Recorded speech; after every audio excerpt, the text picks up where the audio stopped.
So today we're going to be looking at product placement and applying it to Kisco Freezies. This was done by Alexander Sturt, Parker Zucan, and Daniel McDonald.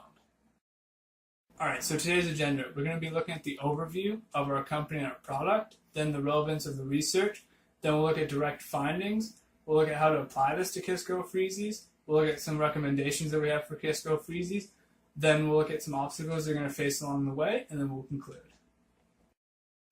Alright, so now we're going to go over a brief overview of the company that we're doing. Some background information is that they first started up in Jamaica. They soon moved over to Canada to set up their business here, which established the Kisco products, which was also including the Freezy brand after they took over Mr. Freeze, which is the main product that we're going to work on today. The reason for this is because it has a very strong influence on the implicit memory of the consumers, meaning that when you see something that looks like a Freezy, especially here in Canada, you immediately recognize it or call it by the name of a Freezy. Alright, next we're going to go into the overview or the relevance of the research. To begin, product placement does affect consumer behavior. It more affects it in the mental part, where in the implicit memory, where when shown, they're not actually trying to learn about the product placement, but it just kind of comes to them in the form of unconscious learning. Next, it will go into the participants in the research were actually from 6 to 12-year-olds, which is the range in which we kind of want to market towards the Freezies. The next thing we want to talk about is the research was based off of video games, TV, and movies. These three forms of media are the three forms we believe the given age range would be most likely into. The three main things we want to pull from this is the effects of the implicit memory, the frequency of the ads or the repetitiveness of it, and interactivity of the product placement. Alright, now we're going to go into the three main points of our findings. The first obviously being just the main exposure, or mere exposure, which is just seeing the whole product placement, hearing it, which is obvious the whole point of product placement. You want to have your thing seen and heard. Next is interactivity. When interactivity is added, when a very little amount of exposure but a lot of interactivity, or main interactivity of some sort, is actually proven to have a very large, or not very large, but it's about the same as exposure, but when added together, it's a 60% upgrade from memory of exposure to the combination of the two. So exposure is it has its own kind of memory recall and all this stuff. When added with interactivity and exposure, you'll get a 60% upgrade of people who are going to remember your product from the product placement. The third thing that we want to stress is repetition. The important thing of repetition, it doesn't have to be repeatedly placed throughout, although this is another effective way of product placement. But if you place it into a portion of a movie or TV show that's important in the plotline, where people are likely to go and re-watch the certain scene, it's also likely to have an improved recollection of your product and have a better effect on the implicit memory. Alright, so now we're going to be looking at applying our findings. So first off, we realized from our findings that exposure, interactiveness, and repetition are main points that we want to apply to our advertisement. First off, but we want to look at the target market and how product placement can fully cover our target market. In our place, it's 6 to 12. So research has found that the product placement can fully cover this, and it won't differ from different age groups. It'll be effective throughout. So now we're going to look at exposure. When we're looking at exposure, you want your advertisement to be seen. You want it to be out there so that the consumer watching it or the viewer watching it will be able to see your product, and it won't be hidden behind some, like if you're walking down the hallway and it's in the background and just quickly pass over. You want it to be bright. You want it to be vibrant, even incongruent from the background. A great example is World War Z. In one of the plot details, they had a nice bright blue Pepsi in a very dark setting, so it stuck out. Next, you want to look at repetition. So with repetition, you want to have it repeated. So you want to put in like a funny scene, a fight scene, or very important plot detail in which your viewers are going to watch over and over again, maybe go on YouTube to watch, and your advertisement will be there being seen over and over again, and it's going to go to implicit memory. The more they watch it, the more it's going to stick into their implicit memory, and they're going to remember your advertising. Lastly, we're going to be looking at interactiveness. So you want to create an ad, mostly for video games, that your consumer or your viewer can interact with. So for Kisco, we're looking at putting in like a video game as like a healing pack, where if you have it as a healing pack, your consumer is going to use it over and over again as healing packs. They usually use a lot in video games. So they're going to repeatedly use that, creating more repetition. It's going to be interactive, so they're going to recall it while, say, talking to their friends, and it's going to create a higher brand recall. All right, now we're going to go into the recommendation that we have for Kisco Freezies products. So the method we chose was to put it into a popular video game. The reason for this is because it has the most exposure and repetition, which leads to the most, most effective way of dealing with product placement, where the user can both interact and see the product at the same time. This obviously is through popular video games, and the way we want to put this into the popular video game would be either through a material such as like a cutscene, or like a movie scene inside of the video game where it's a break from the video game, but it'll be happening with the main characters, and the product will be placed somewhere within that amount of allotted space. The reason for this is because it also deals with the repetition aspect. It is proven that people on YouTube, they will post things as a full. They'll title it as like the video game's title and then the full movie, which is just all the cutscenes put into one thing.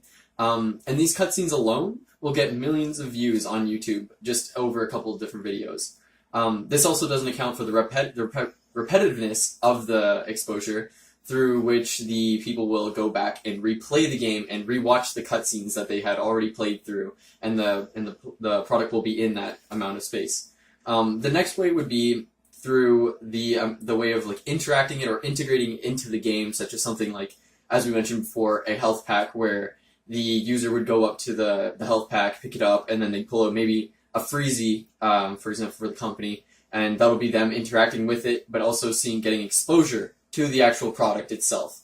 And that is what we believe would be best for the Kisco Freezies. This is also enhanced by the fact that Kisco is also one of those products that when you see it, or like something like it, you could even just have an ice pop in there, and it would already remind the person through the implicit memory that it would be a freezie. This obviously is specifically good for Canada.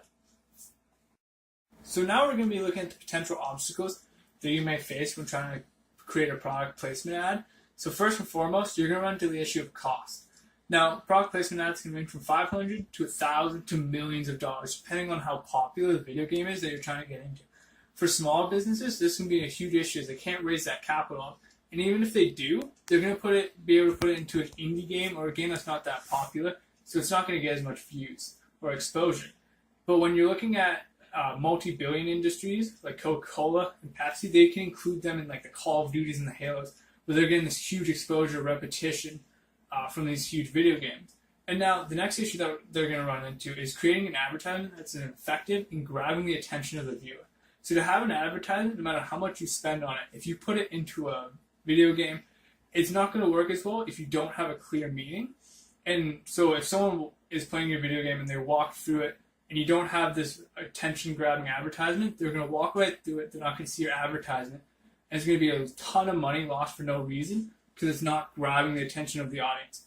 Next up, you want to make sure that you're using your advertisement in a popular video game.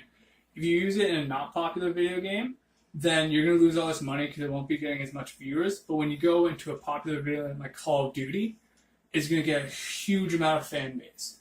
And the problem with this is it's very hard to indicate which video games are going to do well, because the market's always changing, and video games have been very hyped up. The companies that have put a lot of money into their advertising for have done very poorly, and they've lost out on tons of money.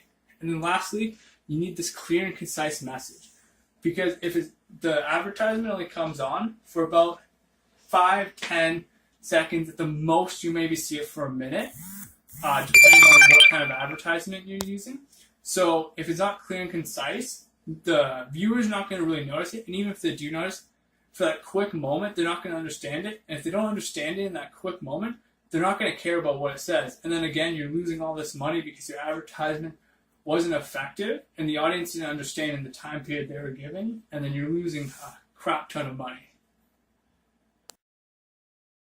Okay, so now to conclude. So we took an age group from 6 to 12, and we researched them for Kisco, and their product was the Freezy. So what we found from our findings is you want exposure, repetition, and interactiveness. Exposure meaning you want it to be exposed to the audience. You want the audience to be able to tell. You want it to be clear, and you want it to be kind of vibrant. You want it to stand out. When looking at repetition, you want to put it in an area, a plot scene, or whatever, where it's going to get played over and over again, and the viewer will see it multiple times. And then interactiveness, you want to find a way to make it fun and have them interact with the actual ad itself, because this helps it stick into an implicit memory, which is the memory we're trying to target with a product placement ad. So next up, what we recommended for Kisco Freezies was to use a video game, because this knocks off all three boxes. You have your exposure, so you're getting exposed, and there's multiple ways to do it, whether it's a vibrant ad in the background, whether it's something up close that you're going to be using, and then repetition. So it could be in an environment that you're looking at multiple times. It could be in a cutscene that you'll see multiple times. You can repeat the advertisement multiple times throughout the entire video game. And interactiveness, you can interact with the advertisement, whether it's a car you're using, a health pack that you'll be picking up all the time. It creates an interactive and fun ad, which people are going to remember. And next up, you're going to run through a few obstacles while doing this. Price is going to be one of them, where it can be very costly, ranging from hundreds to millions of dollars. Then you're going to be ranging up to making sure that you get the attention of the audience, because if you don't get that attention, they're going to pass right through it, and your ad's going to mean nothing. And then you want to make sure that you're using a popular video game or movie, whichever one you're advertising in, because an unpopular video game or movie you're not going to see as much, and it's going to lose you money because it's already such an expensive investment. And lastly, you want to make sure that it's clear and condensed, because you're only going to see this advertisement for 5, 10, no more than 30 seconds. And by doing this, if it's not clear and condensed and they can't tell it and they can't really understand it well, they're going to pass over it. It's going to mean nothing to them, and the advertisement means nothing. And all these you have to execute very well, because if you don't execute one right, you may lose millions of dollars on this investment to create a product placement ad. All right, now we'd like to thank you for listening, and we hope that you consider our recommendations for the future of your marketing. And if you'd like to see where we got our research from, they're on the side.